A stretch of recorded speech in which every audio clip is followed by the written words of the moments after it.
चलिए बच्चों, आज हम लोग कुछ बहुत ही ज़्यादा इंपॉर्टेंट क्वेश्चन पे डिस्कस करेंगे। वो इंपॉर्टेंट क्वेश्चन है टिंडल प्रभाव। मतलब कि टिंडल प्रभाव क्या है उसको हम लोग देखेंगे। दूसरा, इस वक्त आकाश का रंग नीला क्यों दिखाई देता है उसको देखेंगे। तीसरा, कि अंतरिक्ष यात्री को आकाश का रंग काला क्यों दिखाई देता है। और चौथा जो रहेगा वो खतरे का संकेत के लिए लाल रंग के प्रकाश का प्रयोग क्यों किया जाता है, उसी पर हम लोग डिस्कस करेंगे। तो टिंडल प्रभाव क्या है उसको जानने के लिए थोड़ा सा याद कीजिए कि पिछला जो वीडियो था उसमें मैंने बताया था कि प्रकाश का प्रकीर्णन क्या होती है। तो मैंने बताया था कि जो हम लोग का पृथ्वी का जो वायुमंडल है, इस वायुमंडल पर हवा के अणु परमाणु है, धूलकण है ना, जलवाष्प है। तो ये जो छोटे छोटे जो कण हवा में फैले हुए हैं वे कण है। तो उसको सूर्य के प्रकाश को सबसे पहले ये जो कण है वो अपने में इसको सोख लेते हैं, खींच लेते हैं रुई की तरह से, और उसको फिर से पटाखा जैसा सभी दिशा में फैला देते हैं। तो इसी क्रिया को क्या कहते हैं हम लोग, प्रकाश का प्रकीर्णन कहते हैं। ठीक है। अब एक चीज और जानना पड़ेगा आपको टिंडल प्रभाव को जानने के लिए। कोलाइडल। कोलाइडल क्या चीज होती है। आप लोग देखे होंगे कि अगर कहीं छप्पर से छेद रहता है तो वहां से जब लाइट ये अंदर आता है तो वहां पर देखिए छोटे छोटे जो कण हैं वो हवा पर घूमते ही रहते हैं ना। तो वैसे कण को कहते हैं हम लोग कोलाइडल। ठीक है। और ये जो कोलाइडल वो हमेशा घूमते ही रहते हैं, वो नीचे नहीं बैठते हैं। इसी तरह का कण पानी में भी मिलेगा। अगर आप एक गिलास ले लीजिएगा और गिलास में एक मुट्ठी कहीं से धूल लेकर के उसमें डाल दीजिए और उसको चलाइएगा। तो चलाने के बाद देखिए कुछ जो कण रहेगा वो नीचे बैठ जाएगा। अब कुछ कण जो रहेगा वो ऊपर ही में घूमते रहेंगे। वो आपको दिखाई नहीं देगा, लेकिन उन्हीं कणों के चलते पानी गंदा दिखाई देता है। तो उनको कहते हैं हम लोग कोलाइडल। ठीक है। तो कोलाइडल क्या है समझ में आ गया। तो अब चलिए सभी बात को जोड़ते हैं। प्रकाश का प्रकीर्णन क्या है ये आपको याद हो गया, और कोलाइडल क्या है ये आपको समझ में आ गया। तो कोलाइडल कणों द्वारा प्रकाश का प्रकीर्णन को ही कहते हैं हम लोग टिंडल प्रभाव। एक लाइन पे सीधे इसको आंसर लिखना है। हमको अगर कोई क्वेश्चन करे कि टिंडल प्रभाव क्या है तो सीधे बोलना है कि कोलाइडल कणों द्वारा प्रकाश का प्रकीर्णन टिंडल प्रभाव कहलाती है। मतलब कि वो जो छोटा वाला जो कण हमेशा उड़ते रहता है ना, उससे अगर प्रकाश का प्रकीर्णन हो रहा है तो उसको कहिएगा टिंडल प्रभाव। ठीक है। और यही टिंडल प्रभाव आपको दिखता है कब, अगर जंगल जो है ना, जंगल, ठीक है, जंगल पर अगर कोहरा छाया हुआ है और सुबह का है सीन है समझिए, तो सुबह में जब लाइट मारता है तो देखिएगा आपको लाइट किधर से आ रहा है वो दिखाई देता है। साथ ही साथ ये जो छप्पर वाला जो अभी बताएं कि छप्पर में अगर छेद रहता है वहां से लाइट आता है तो उसका रास्ता आपको दिखाई देता है ना। तो क्यों दिखाई देता है, तो टिंडल प्रभाव के चलते दिखाई देता है। तो यही है टिंडल प्रभाव। एक बार फिर से पढ़ लेते हैं कि कोलाइडल कणों द्वारा प्रकाश का प्रकीर्णन टिंडल प्रभाव कहलाती है। ठीक है, ये बात कंप्लीट हो गया। अब दूसरा क्वेश्चन हम लोग का कि इस वक्त आकाश का रंग नीला क्यों दिखाई देता है। ये भी बहुत ही ज्यादा इंपॉर्टेंट क्वेश्चन है ना। और प्रकीर्णन जब मैंने पिछला वीडियो में बताया था तो उसमें आप लोग को बताया था कि प्रकीर्णन ये जो है ना, प्रकीर्णन प्रकीर्णन जो है वो समानुपाती होगा 1/λ4 का। यही पिछला वीडियो में मैंने बताया था। तो और इसका मीनिंग भी समझाया था, लेकिन अगर पिछला वीडियो आप नहीं देखे हैं तो फिर से थोड़ा मीनिंग समझिए। इसका मीनिंग होता है कि प्रकीर्णन, प्रकीर्णन मतलब फैलेगा। ठीक है, कौन प्रकाश फैलेगा, जिसका ये वाला छोटा रहेगा। ठीक है, मतलब तरंग दैर्ध्य। और तरंग दैर्ध्य मतलब क्या, तो देखिए जब तरंग का फिगर बनाते हैं तो इस तरह से बनता है ना।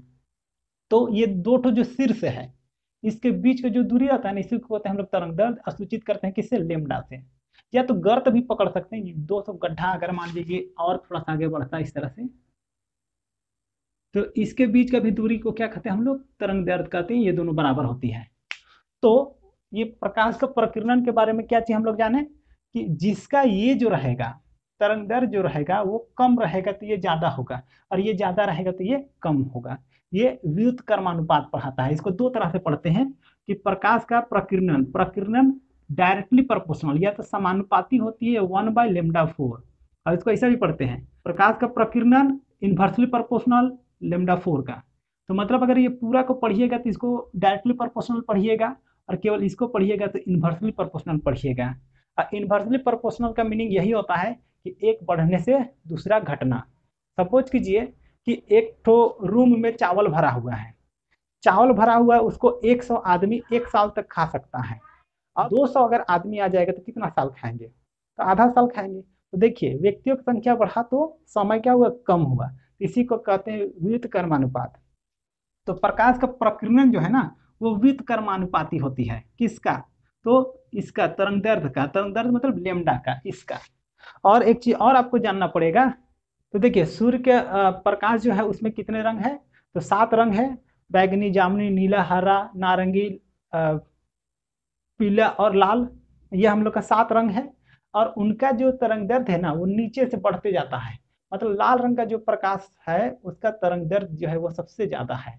इसका मीनिंग क्या हुआ? ये बढ़ेगा तो ये घटेगा, अभी मैंने बताया ना। तो ये बढ़ेगा तो ये घटेगा, ये घटेगा तो ये बढ़ेगा।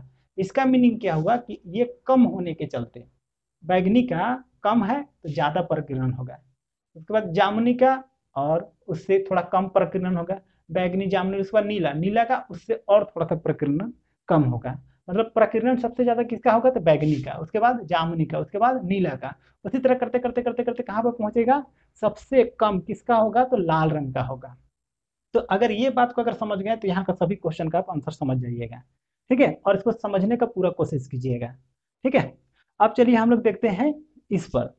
तो वैज्ञानिक रिले के अनुसार प्रकाश का प्रकीर्णन डायरेक्टली प्रोपोर्शनल या समानुपाती होती है 1/λ4। λ4 का अर्थ क्या हुआ कि अगर लेमडा बढ़ेगा तो ये घटेगा और ये घटेगा तो ये बढ़ेगा। तो उसी को यहाँ पर लिखाया गया है कि अर्थात उस रंग का प्रकाश का प्रकीर्णन ज्यादा होगा जिसका तरंगदैर्ध्य मतलब कि लेमडा कम हो। ये कम रहेगा तो ये ज्यादा होगा। इस कारण जब सूर्य से आने वाली आने वाली किरणें पृथ्वी के वायुमंडल में पहुंचती है तो इसमें उपस्थित कम तरंगदैर्ध्य वाली प्रकाश प्रकाश जैसे कि बैगनी, जामुनी, नीला रंग के प्रकाश का प्रकीर्णन ज्यादा होता है। जैसे अभी मैंने बताया ना कि सूरज का जो प्रकाश है उसमें 7 रंग का प्रकाश होती है, तो उनका तरंगदैर्ध्य अलग अलग होता है, नीचे से ऊपर।